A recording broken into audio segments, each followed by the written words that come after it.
Welcome back to another episode of the Casey Campbell Podcast. Casey Campbell with you, of course. We are pleased to be joined by the head boys basketball coach at Howell. Of course, that's Nick Simon. How's it going? I'm fantastic. Excited to start the season, and we have a scrimmage tonight, so I'm pretty excited. Okay, so let's talk about the scrimmage. Who you got?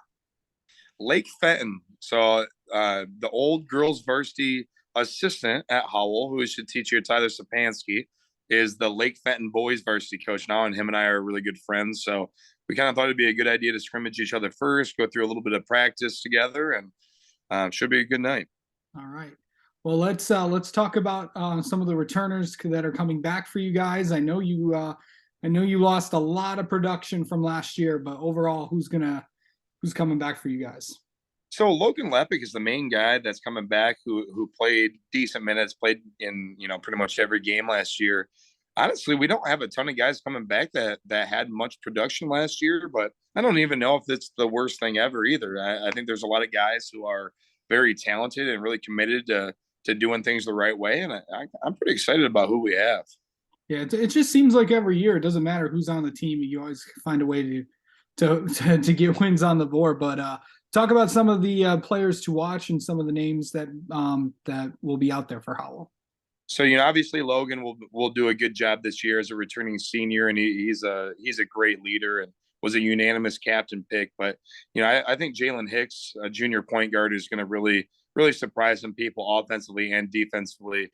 He's a really good point guard. Really just feels the game really well, and I think John Klask as a senior, he's really matured a lot. He started playing quite a bit last year and hit a couple bumps in the road and stuff, but I think he's had a great off season. And then TJ Fishhaber, a 6'6", really athletic kid, started to come into his own in basketball in the summer. So I'm pretty excited to see his progression too. He's out with a little injury, but I'm excited to see where he's at in the next couple of weeks. Yeah, for sure. The other big change, I know this has kind of gotten a lot of attention in Howell, is the uniforms are going to look a little different. Yeah, they are. You can already see it on my shirt. The New Year polo with the yellow instead of the Vegas gold. Yeah, Yes. it is what it is. We got all new uniforms, so kids are excited about new uniforms. I think the general consensus is they like the Vegas gold a little bit better, but it's also something new, man. A lot of times something new takes a little bit to get used to, and I think by the end of the year, I think kids will be fine with it. Yeah, it kind of goes back to like more of the classic look. If you saw volleyball this year, they had them on. Yep. Hockey team has them on this year. Both basketballs will have them on. I have seen them; they look pretty good.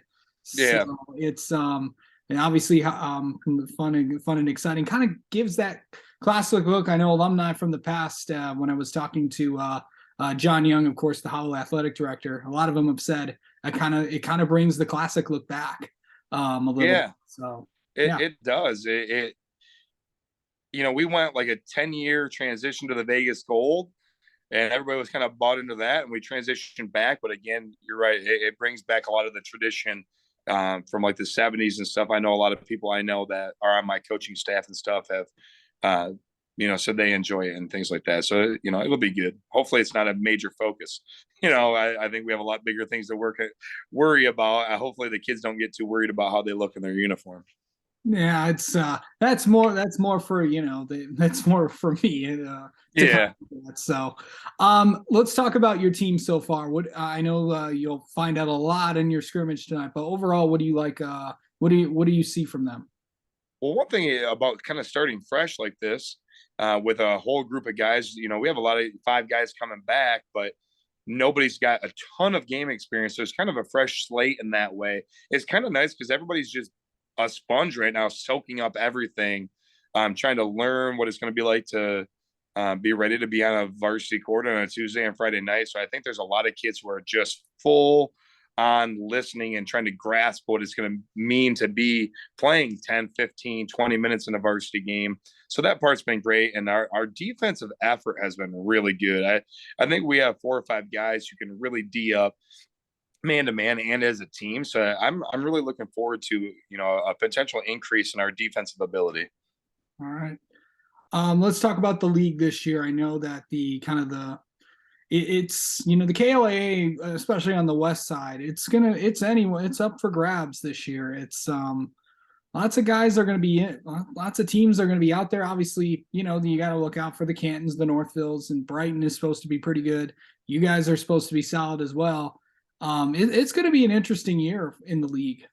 I think so too. I think us and Heartland kind of reload quite a bit as far as like different rosters than you saw last year in that district final game. I think the rosters will look quite a bit different, and the starting lineups will look quite a bit different. But I know Kevin does a heck of a job there, and they're always tough no matter who they have. Brighton's probably got the two best players potentially in the entire division on the same team. Yeah. So that's going to be tough. And Northville, they return 8 guys, I think, and they have a really good team. And Todd does a great job there too. And they're always going to do something a little bit different here and there too, kind of throw something different at you every once in a while. And then Canton obviously has been kind of at the top of the league for a long, long time there. And they return a lot of length, a couple of guys that'll probably end up going D2. So I do think top to bottom is pretty darn good. And we can't overlook Plymouth. They got a 6'9", 6'10" guy at Plymouth, and a new coach there who I know is going to do a great job with them. And Novi with Chris Howell at Novi, kind of getting his program really running now after a couple of years of being there. And Salem's got some rejuvenation after a new coach for a year or two there too. So, hey, I really think that the division is going to be as tough as it's been in a long time. Yeah. So I know that when we get to conference play, it's going to be, in January, but non-conference play, as always, for Howell, you like to stack it up with a bunch of people. Okemos is on there, one of the notable opponents. Yeah, Okemos, Williamston. We had actually scheduled Ypsi Lincoln, and unfortunately had to back out of that one because we had overscheduled games. But we have a very, very, very good schedule, and I'm going to be honest, I thought about it like, where do we go this year? We love playing a difficult schedule in the offseason. We got a lot of guys with very little experience on the varsity level. And I thought, you know what? Nope. We're going to keep with the same mantra we do every year. We want to play, the best teams in non-conference to get us ready for the playoffs. And I think that we've done a pretty good job of setting up a really tough schedule. We got Chelsea on there, and Chelsea's got a really good program. There's a lot of teams we're playing that are very solid. So, yeah, I'm excited, and that might mean we have a couple extra bumps and bruises at the beginning of the year, but that's okay too. Taking that adversity head on is kind of what we're all about. Yeah, for sure.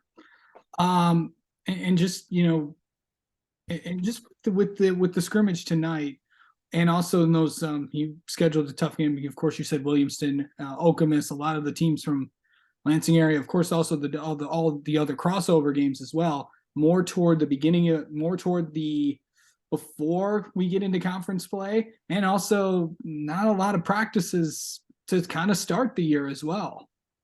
Yeah, it's kind of interesting. It is hitting the ground running. I will say one thing that has been refreshing is that you would probably have a week there where you're really, really having to push kids because we were, waiting for games to happen, and it felt like it was a long time of just straight practicing.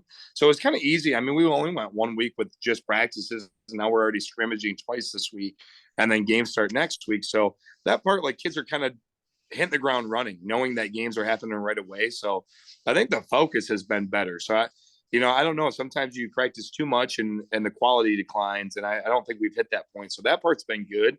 But, you're obviously going to see a couple things in games where you struggle and know that you could have corrected that with a little bit more time. But we'll make it work. And, everybody's in the same boat. So I think we'll be all right. All right. Well, Nick Simon, thank you so much for coming on and talking with us. And best of luck to you in the Highlanders this year.